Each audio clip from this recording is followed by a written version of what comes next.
Alright, time for another DraftPhysics.com. Debatephysics.com also. But, yeah, it's just the environment sucks for anything called a rational conversation with something reasonably intelligent, let's say. Nope. No hope, really. So, I can only do my part of this, so that's what I'll do. I'll try to talk reason to nonsense, but it's kind of hopeless. Now, I should spare you any commentary regarding that context and just do my job, but I'm human, so I'm vulnerable to just pointing out how it really is dismal that people are as dumb as they are and as arrogant as they are, in spite of how ignorant they are. And yeah, it just sucks.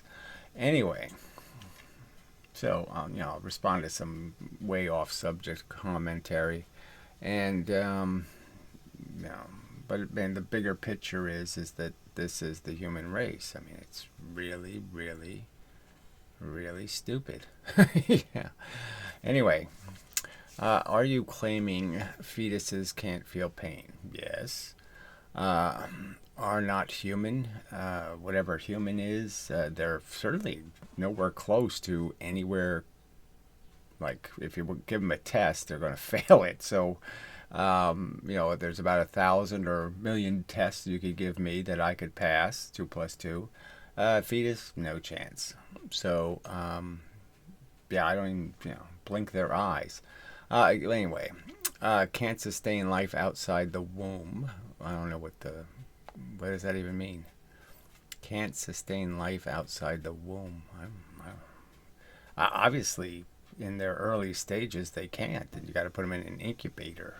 So, I am confused on your position on this. Well, then you're an idiot. Uh, whatever. Moto the road.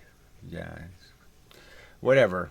Um, So, look, you can just think of this in lots of ways. If you're going to tell me that fetuses have enough, like, there's some good reason. Like, there's no good reason for a tree to feel pain because it can't do anything.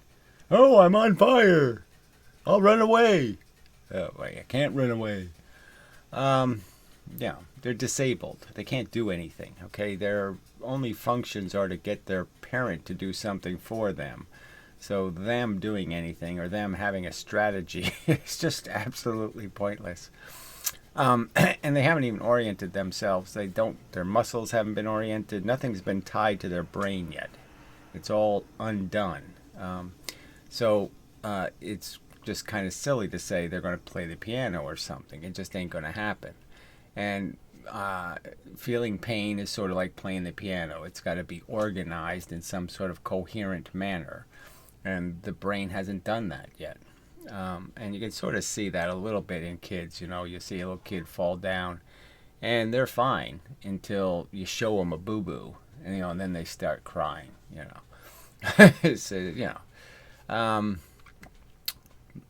but then you could just make arguments. Look, if you're going to make the argument, let's say you're correct, and they're conscious and aware somehow for some purpose, which would have no purpose. I mean, in that stage, their only intent is to get nurtured. Okay, that is to get fed and protected, and they can do that just by crying. You and the parent will do something to shut it the fuck up. But really, it's all just about signaling to the parent. They don't do anything themselves. They can't run away. They can't say stop it. So there's just no point in them feeling anything. But let's say they did.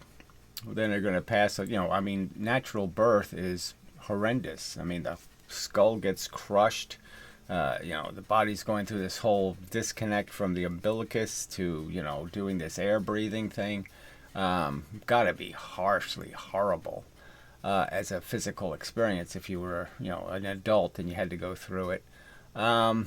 So why don't you force all women to have cesareans? It's just I'm just saying, you people eat for dinner organisms that do have fully complete neural networks. I mean, it's ones that are actually working. where they are learning and their feelings have meaning and purpose, in the sense that there's a functional organism, that is, it's being rewarded and punished, and there's a rationality to it. There's no point in rewarding and punishing a fucking fetus or a newborn, because it's of no utility, because it hasn't connected anything to anything. It can't associate a feeling with a certain event, because it can't even understand the event. Do you understand that having a feeling would be of no use in learning anything, because you can't associate what happens to, you won't be able to connect it to another similar circumstance. So you won't be able to create anything called fear or angst or worry or any of that crap, and that's the whole point of us feeling. So yeah, so fuck you. Okay, it's not the subject of this channel. I'll just delete comments that are way off the physics subject. But yes, if you're gonna, I answered the question on the other channel, blah blah blah blah blah. You can probably find this information somewhere else on the internet, where people will explain to you that fetuses really aren't functional, and human babies aren't functional. Frankly, they're not really here yet. But yes, whatever. Fuck you. All right. If you're gonna worry about fetuses, then why aren't you gonna worry about baby ducks? The little chicks that are hatched have more capacity to feel than a newborn human. That's the accusation. You prove otherwise somehow. Yeah. All right. So then the flat earther says lakes do not curve. So again, just it's more baby talk. So I'm sure he's heard the counter arguments that, well, of course they do, I guess, from our perspective. But it's like sort of saying glasses of water do not curve. Let's turn the lake into a bunch of glasses of water, right? And they're perpendicular, okay, because the force of gravity is straight down in its totalness, right? There's gravity coming through me sideways and at all kinds of angles, the energy, the force. But all of that cancels. So all I'm left with is a net force down.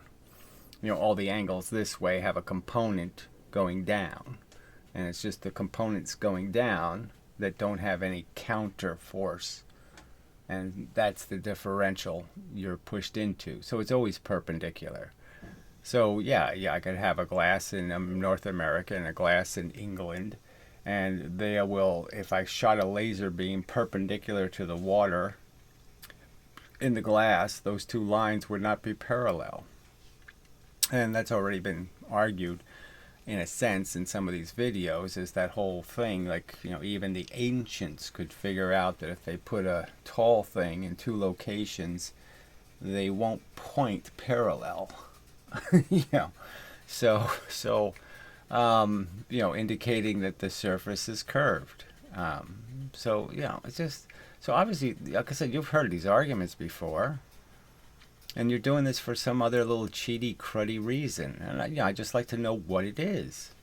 Why can't you just be honest? All right, if you're doing this for God, do you think God would want you to be doing shenanigans? Thou shalt do false witnessing. Thou shalt be a lying piece of shit. Is that somewhere in your Bible? It's just so stupid. So the so the idiot who doesn't understand what a fetus is, an undeveloped human. But neither does your bath, but oceans do. Lakes can be really big, okay? So get real. If the ocean is curved, then Lake Erie is curved. Get real. Lake Michigan, I guess, is the big one, so might as well say that. But, technically it's not curved. Technically it's made out of little molecules of water. And the little molecules of water at any one location are all oriented to a perpendicular surface. But whatever. Lakes would need to curve to be on the globe model. So again, what are you saying the lake is doing? So again, it's like you're saying the glass of water needs to curve. No, it doesn't. Each glass of water has its own little flat plane. Well, the water's doing the same thing. You just can't see all the little flat surfaces. All right. So then Stephen Hill chimes in. If while on the shoreline you can see the other shoreline, the lake isn't big enough to show Earth's curvature. Well, you can't see the shoreline, so, in my youth, I used to spend some time on a lake that my grandfather had. And, before he was horribly killed and very slow, horrible process, leukemia, lost everything. Anyway, beautiful, loons, the whole thing, just, and so you could see the other shore, in the sense you could see the hills on the other side of the lake, but you could never see the shore. I'd always be looking at it thinking, because everything looked like, hey, I can't really see. You could see part of something, but you could never see where the tree roots were, kind of argument. So, yeah, you never saw the other shore. You just saw the stuff that's still stuck above the horizon. All right. I don't want to pick on these. It's just that the whole reason this guy posts this crap is to cause this event where somebody sits there and wastes their time explaining something so simple. And it's just disgusting. That this is what these jackasses live for. Just trolls. I mean, the number of humans who are just fucking trolling. Oh, fuck. Really, if we had a real democracy and we could vote on killing trolls, I'd vote for it. I mean, there's just no point in coexisting with this fucking garbage. All right. If while on the shoreline you see the shoreline, a lake isn't big enough to. Lakes are tiny specks on a globe compared to oceans. Well, it doesn't. It's the same effect. And to say lakes are tiny specks when Lake Michigan's about 300 miles across? Come on, 400. I mean, it's gigantic. All right. And then he says, okay, if while on the shoreline you can see the other shoreline. Oh, okay, that was him. The idiot responds, you are completely mistaken based on global model. How about lakes 30 miles across? Well, how about one's 400 or 300 miles across? But anyway. Yeah, so, I mean, what's your argument? I mean, obviously everything on the globe, the people, everything, are just doing the same thing. You're going to say the people are curved? Well, if you want to say the people are curved, sure. Their tops of their flat heads, okay? If you're a flat earther, you must probably believe in flat-headedness also. Their flat heads will all be pointing in a different direction. Oh, God, I just hate this planet. Fuck. All right, so that's what we have for comments. So I did email the other flat earther, and we'll see what happens there. If he's going to do this conversation thing, but I just don't have much hope for it if they're not going to own up to what their real agenda is, because there's no way their real agenda is, I believe the earth is flat. It's clearly not the truth.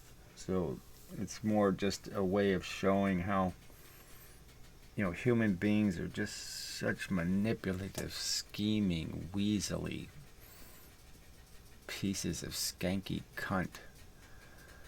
I just can't stand them. But I have to endeavor to persevere, so nothing you can do when you live in the Puroverse. Puroverse. The scummy little lying scumwads. Yuck. Alright, let's see if I can talk about something else. Oscillators, that's what I'll do. I'll do oscillating. Just because it's such a, the Veritasium, the scumhole shit piece of crap. basically just did I'll just read the Wikipedia page and I'll go talk to the actual guy who invented the blue LED, because it's a really great story in some ways, and it just illustrates how scummy the planet is in another way.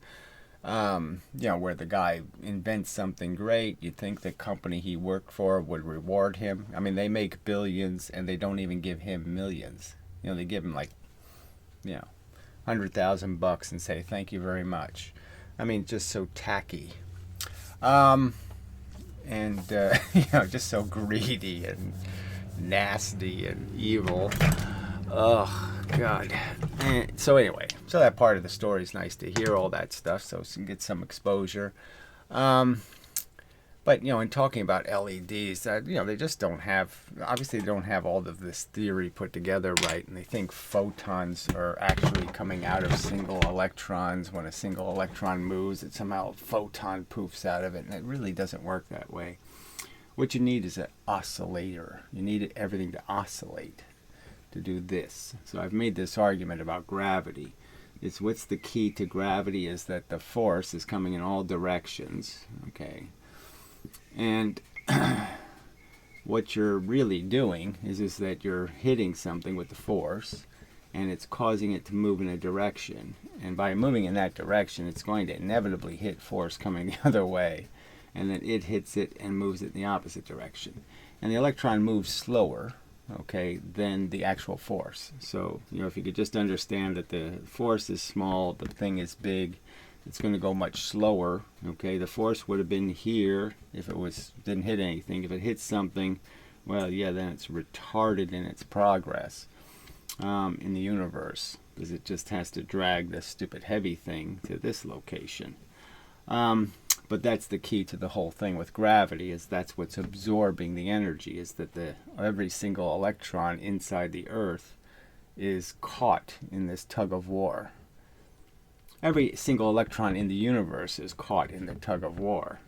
And because there's always counter force to force, that's pressure is essentially equal from the entire universe, and you're going to get constantly hit in a direction. At any one moment, you're going to acquire a velocity in that direction, then that velocity is going to be taken away, essentially, and you're going to end up oscillating back the other way, and then you're going to oscillate this way, and you're going to oscillate that way. And you're going to do it, by consuming the vitality of the force, the voltage, you could even argue, in a way. And so that's the differential, okay? All this time wasting of moving something this way and that way and doing it at a slower speed, that's what's consuming the force that went into the Earth. And that's why less comes out, is because for every piece that goes in, some percentage of its time inside the Earth is going to be doing this wasteful moving back and forth thing with electrons. So it's really just not going to get to the surface when it's supposed to get there. And that's the differential that creates gravity. All right, so taking that a step further, and so that differential is going to be making all kinds of frequencies. There's going to be all kinds of oscillations. Oscillations that are big, it goes this far, and oscillations that are extremely tiny, just a tiny bit of distance before you switch and go the opposite direction. So the Earth is creating inside of it, in the molten center, all kinds of frequencies. And by the time they get to the surface, they're all converted essentially into weaker frequencies that are more in the microwave, radio wave, infrared kind of range. Anyway, all right, so in the idea, the simple idea of an LED is that it's just you're connecting two surfaces. And the idea is whatever's happening between these two surfaces, the distance between the surfaces, or the electrons, you could argue, the capacity of the electron to move from one surface to the other, that distance is the thing that controls the frequency of the LED. So the important thing for the blue LED was to try to find some way you can connect these two surfaces where molecularly, okay, the two different chemicals, the two different atoms, would create a distance between their electrons, the one surface electrons and the other surface electrons, that would be narrow enough to create a higher frequency oscillator. but they never talk really about the oscillating part. And I think it's sort of essential to the function, is that you can push, like say if I had electrons going this way, and then I was going to change their direction to this way, okay, and then I would, let them feed off some other way. This motion going this way would have to have some switch that turned it on and off, on and off, on and off, for it to create a frequency, because this is what you're really doing. So you need an oscillator, because what you're really creating in space, okay, when you're making photons, you're not making a photon, you're making a whole bunch of photons at once. So a bunch of electrons move in this direction all at the same time. All right, and then they move in the opposite direction all at the same time. All right, then they move in that direction all at the same. That's what you really want to create. It's a circumstance where you have some kind of mechanism where this is either positive and this is negative, or this is negative and this is positive, and it just keeps switching back and forth. You just keep switching from positive ion to negative ion to positive ion to negative ion, and that's what you're really after, is getting a whole bunch of electrons to do the pushing in the same direction. So what you're really doing is just saying, look, I'm going to push a whole bunch of these electron things. They're all going to jump this way at the same time. And when they jump that way at the same time, that's like me pushing my hand into the camera. All right, you could sort of understand that I'm going to collect everything that's happening. I'm going to reflect things sooner than they would have been reflected. So I'm essentially compressing what was in the field. I'm taking whatever was in this 2 feet and I'm converting it into 1 foot. I'm taking all those reflections and I'm making, instead of them happening over a 2-foot distance, now they're compressed into a smaller distance. So it's, I suppose, to illustrate that, that would be like they're spread out this way, and then by pushing into them, their reflection ends up being this much narrower thing. So you're taking what was occupying this much space and you're forcing it to occupy this much space. And that's the nature of photons, is that you're taking a bunch of electrons and you're pushing them at this, and they're oscillating based on how fast they can bounce from one side to the other side. So you could just think of it sort of like a ping pong ball bouncing back and forth. And the faster the frequency, that is, the closer the surface is, the higher the frequency. And that enables you to create the blue light. The higher frequency is that you could narrow this surface where the ions are switching back and forth. That is, the electron is jiggling from one side to the other and pushing and then pulling, so to speak. I mean, when it's receding from a field, then it's doing the exact opposite. It's taking the narrow thing and it's expanding it. So when I move something away, I take a field that looked like this and I turn it into a field that looks like this, because all the reflections are now going to be further apart from each other, because I've expanded the field that the reflections will happen into. So that's the nature of what's happening in the universe, is this compression and then expansion, compression and expansion. And it's critical to all these devices. So, in the advantage of radio is that we can actually create the frequency. So we can pump the energy in with the frequency, okay? So we don't have, we're making the frequency. Now if we could make a terahertz, I think, photons or something like terahertzes. So the problem is light at such a high frequency, we can't turn electricity on and off at that high frequency. And if we did, we would be making light. And so the whole problem is that, the source would be would already be photons.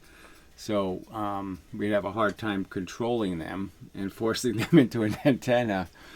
And why would we put them in an antenna when they're already photons? It's already a compressed field. So that's sort of the problem, is that you can't compress the space in one place, that is, create the frequency and then create the light, and then move the light somewhere else, because you already created light going somewhere. So you can't undo what you did. But that's, that would make things a lot easier if we could just pump the electricity in at the frequency, or if we had some way to multiply a frequency in sort of an infinite way, where we couldn't, we could go double, triple, quadruple. We could just keep going in terms of magnifying or creating a circumstance where the frequency gets doubled because we've created some circumstance that allows confinement of the frequency. But really, once you're moving the electrons, that's the source, and so that's what's creating magnetism and everything else too, is the movement of electrons. The placement of them anyway. Their positions relative to nucleuses. So anyway, so more on this in the future, because this really is the key to understanding every signal, or everything we call information, moving through the universe, is just this, a pattern.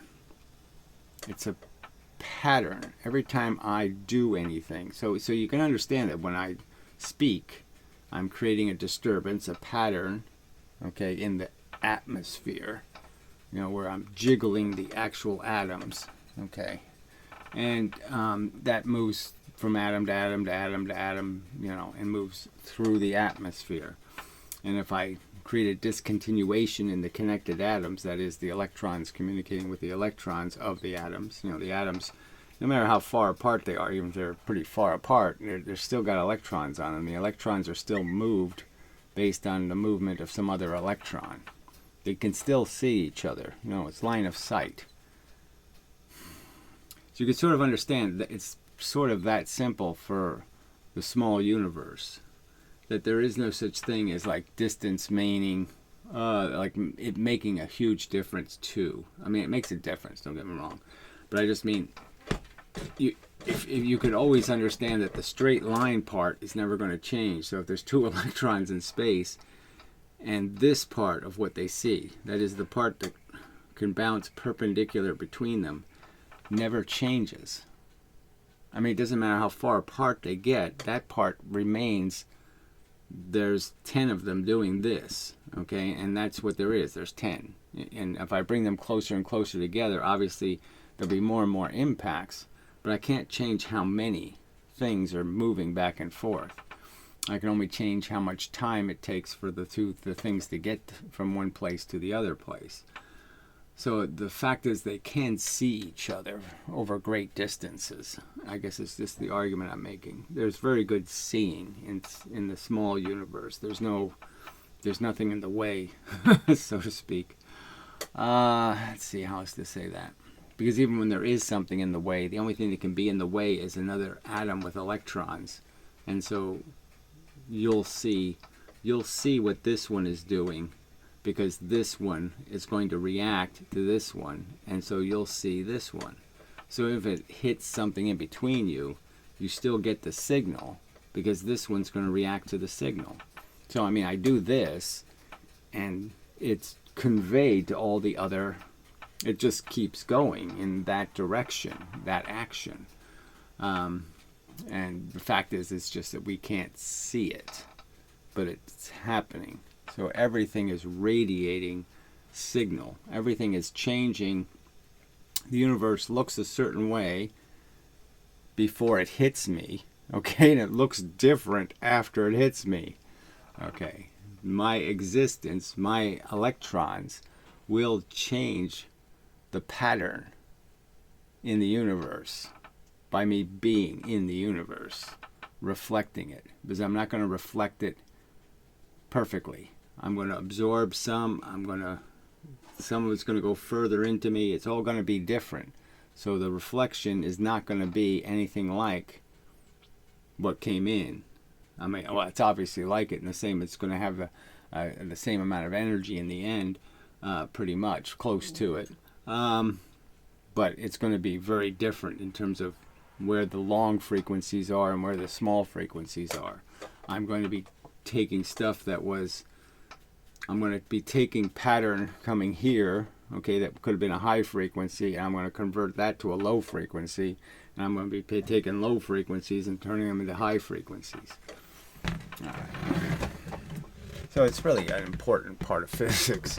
It's just understanding how simple it is. When matter moves, it changes what the reflection's going to be. So moving towards something means you're compressing the reflection. Moving away means you're expanding the reflection. And that's the key to transmitting information. So when a wire has electricity in it, the atoms are doing this. The electrons are actually moving, okay, with the electricity. As it flows, it's changing the atoms. And when it does that, it creates a magnetic field. And you can understand, once it stabilizes, that if I put DC current in, I expand all the atoms, they all get to a high voltage, pressure, and just stays there. And unless I let the pressure out and then start over again, I can't create any oscillating.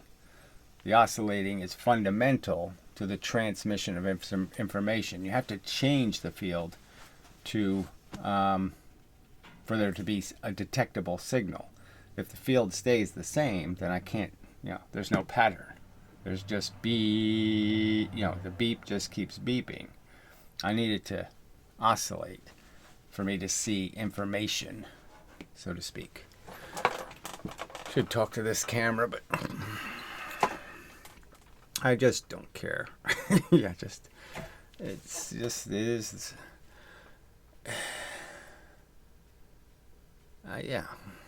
I mean, I had this, it is hitting me kind of hard in some of my elemental philosophical notions that human beings really are, they're struggling, okay. They have struggled for thousands of years to become educated and smart and acquire knowledge.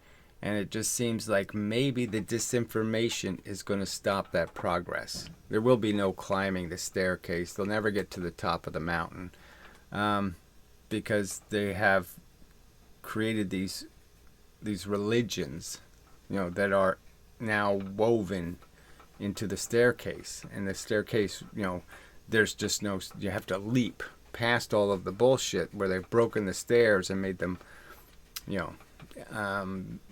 staircases to nowhere. And you can sort of see it once the AI becomes perverse and completely programmed by the religion, where's the, but I still say that, no, there'll still be humans who'll do exactly what I did and say, well, that answer sucks. That's a silly answer. You got to answer the question better than that. I mean, entangled particles? What the fuck are you talking about? They have ESP? Yeah. I mean, it's just silly as an explanation. And there's got to be other brains that come to that conclusion that that is not the right answer.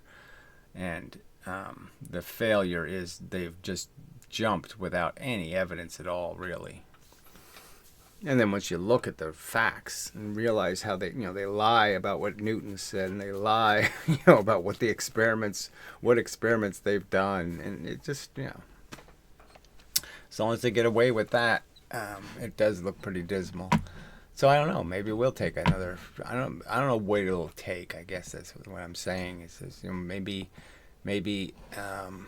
rationalism will never be able to overcome the power of stupid religion, stupid fantasies that are more pleasing to the human sensibilities, and people just keep lying about the nature of their function and their origins, and it's just sad, pitiful, depresses me.